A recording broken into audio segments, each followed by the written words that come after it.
नमस्कार, मैं प्रमोद जायसवाल। आज हम कमलेश विद्रोही जी के साथ चर्चा करने जा रहे हैं 9 जून को राष्ट्रपति भवन में हुई प्रधानमंत्री और उनके मंत्रिमंडल की शपथ विधि पर।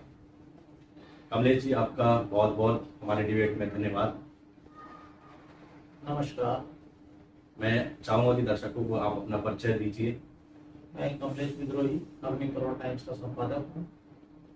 सामाजिक गतिविधियों पर थोड़ी नजर रखता हूँ। कल 9 जून को प्रधानमंत्री नरेंद्र मोदी ने फिर से तीसरी बार प्रधानमंत्री पद की शपथ ली। इसको आप कैसे देखते हैं? पिछले 2 बार भाजपा अकेले बहुमत में थी, उससे सहयोगियों का मुंह ताकना नहीं था। इस बार क्या नीतीश कुमार और चंद्रबाबू नायडू के दबाव में काम करेंगे? आपने कल हुई शपथ विधि को देखा होगा। उस शपथ विधि में आपको लगा क्या कि मोदी जी दबाव में? मोदी जी बिल्कुल दबाव में नहीं है। उनके पुराने मंत्रिमंडल के सहयोगियों ने फिर से शपथ ली।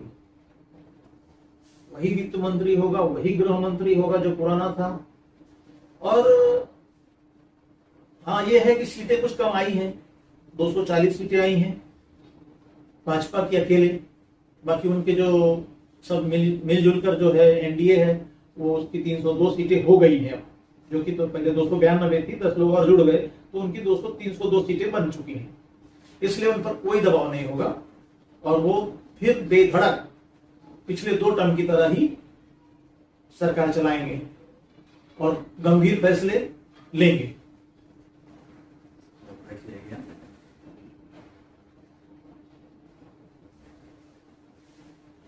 विद्रोही जी, क्या सरकार पूरे 5 साल चलेगी और कड़े फैसले ले पाएगी? कड़े फैसलों के बारे में तो मैंने आपको बता दिया कि कड़े फैसले लेने में वो माहिर हैं मोदी जी, और किसी के सामने झुकने के लिए तैयार नहीं है, वो झुकेंगे भी नहीं। मैं छोटी सी बात आपको बताता हूँ। सरकार तो 5 साल चलेगी ही चलेगी, लेकिन छोटी सी बात बताता हूँ मैं आपको। कल अजित पवार के एक नेता हैं जो उनकी पार्टी के फाइनेंसर भी हैं, शरद पवार के भी फाइनेंसर है, प्रफुल्ल पटेल को जब शपथ के लिए बुलाया गया तो उन्होंने कहा कि मैं पहले कैबिनेट मंत्री रह चुका हूं, इसलिए मैं राज्य मंत्री नहीं बनूंगा। मोदी जी के लोगों ने या मोदी जी ने कहा कि भाई स्वतंत्र प्रभार का राज्य मंत्री आपको दिया जा सकता है, लेकिन उन्होंने कहा नहीं। और जब उन्होंने नहीं कहा तो मोदी जी ने कहा कोई बात नहीं, आप बाहर बैठिए, और उनको शपथ विधि में नहीं बुलाया और उनके बगैर ही शपथ विधि हो गई। तो मोदी जी देश के लिए काम करने के लिए नेता बने हैं। वो किसी के आगे, किसी की ब्लैकमेलिंग के आगे झुकने वाले नहीं।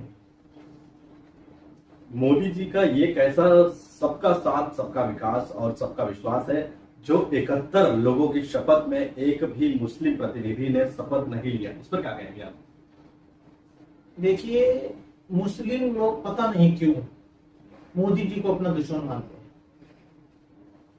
कोई भी उनकी पार्टी में आने को तैयार नहीं है, मोदी जी को के लिए मतदान करने को तैयार नहीं है। आज हर तरफ चर्चा है कि मुस्लिमों ने एकजुट होकर मोदी जी के विरोध में मतदान किया। तो फिर मोदी जी कैसे उनका ख्याल कर सकते हैं? अगर मुस्लिमों को हिंदुस्तान में रहना है और रहकर इसके विकास के साथ जुड़ना है तो उसको मोदी के साथ जुड़ना पड़ेगा। जब वो मोदी के साथ नहीं जुड़ना चाहता, देश के विकास के साथ नहीं, सिर्फ उसको अपना धर्म प्यारा है और धर्म लेकर ही चलना चाहता है, तो फिर धर्म जो है, ये देखिए, हिंदुस्तान का बंटवारा जो हुआ था, हमारे भारत देश का जो बंटवारा हुआ था, वो हिंदू और मुस्लिम के तर्ज पर हुआ था। मुस्लिमों ने अपना एक देश ले लिया है, पाकिस्तान, और बांग्लादेश भी उनका हो गया। अब ये तो खाली हिंदुओं के लिए बचा था। फिर भी आप उसमें रहने के बावजूद आप फिर भी चाहते हैं कि सिर्फ आपको ही तवज्जो दिया जाए, हिंदुओं को दरकिनार कर दिया जाए, उनको छोड़ दिया जाए, उनको अपने हाल पे छोड़ दिया जाए। तो ऐसा तो नहीं हो सकता ना।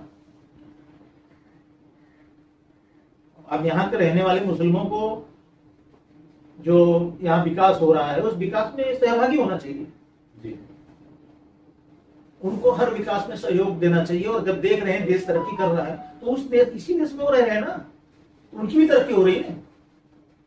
आज हिंदुस्तान के पासपोर्ट पर जब वो विदेश में जाते हैं तो उनको कोई कहता है कि तुम पाकिस्तान से आए हो, तुम मुस्लिम हो, इसलिए तुमको अलग दर्जा दिया जाएगा? वो उनको दर्जा तो वही मिलता है ना, हिंदुस्तानी का दर्जा मिलता है। तो उनको आखिर तकलीफ क्या है मोदी जी से? मोदी जी के 10 साल के राज में किसी मुस्लिम पर अत्याचार हुआ क्या? तो वो लोग उसको मतदान क्यों नहीं करना चाहते? क्यों उनसे दूर भागते? जब आप बार बार आपको बुलाया जाएगा और आप दूर दूर भागते हुए चले जाएंगे, तो जब भागते हो तो भाग जाओ। तुम्हारे बगैर भी उनकी सत्ता चल सकती है ना।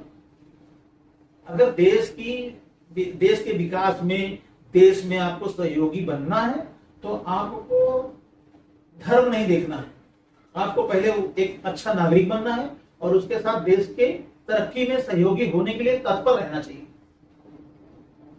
और देश में 10 साल मोदी जी ने अच्छा विकास किया है। आज हमारा सड़कों पर जाल बिछ गए हैं, सेना हमारी मजबूत हुई है। अगर कल को पाकिस्तान हम पर हमला करे और हमसे जीत जाए तो क्या? तो मुस्लिम खुश होंगे।